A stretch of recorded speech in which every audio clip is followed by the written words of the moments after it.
పోరాడుతున్న సైనికులకు మరింత శక్తిని ప్రసాదించాలని దేశ ప్రజలందరూ సుఖశాంతులతో సుభిక్షంగా ఉండాలని అమ్మవారిని కోరుకున్నట్టు చెప్పారు కేంద్ర మంత్రి కిషన్ రెడ్డి.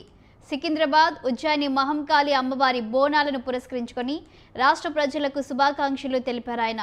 ఉజ్జయిని మహంకాళి బోనాలకు వందల సంవత్సరాల చరిత్ర ఉందని చెప్పుకొచ్చారు.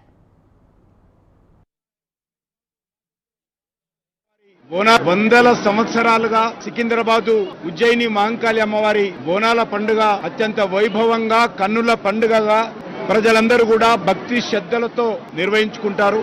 ఇది ఒక మహిళలకు ప్రత్యేకమైనటువంటి పండుగ. ప్రతి ఇంటి నుంచి కూడా విశ్వాసం ఉన్నటువంటి వాళ్ళు అమ్మవారి బోరాన్ని అలంకరించుకొని సకుటుంబంగా అమ్మవారికి సమర్పించుకునేటువంటి అద్భుతమైనటువంటి సాంప్రదాయం మన హిందూ సమాజంలో హైదరాబాద్ నగరంలో ఉంది. ఈ రోజు మేము కూడా మా ఇంటి నుంచి బోనాన్ని అలంకరించుకొని సికింద్రాబాద్ ప్రజల తరఫున, హైదరాబాద్ తెలంగాణ ప్రజల తరఫున, మన ప్రియతమ ప్రధానమంత్రి నరేంద్ర మోడీ గారి తరఫున అమ్మవారికి బోనాన్ని సమర్పించుకోవడం జరిగింది. గతంలో ప్రకృతి వైపరీత్యాలు వచ్చినప్పుడు, విష జ్వరాలు వచ్చినప్పుడు ప్రజలందరూ కూడా ఆ రోజు బోనాన్ని సమర్పించుకొని అమ్మవారి యొక్క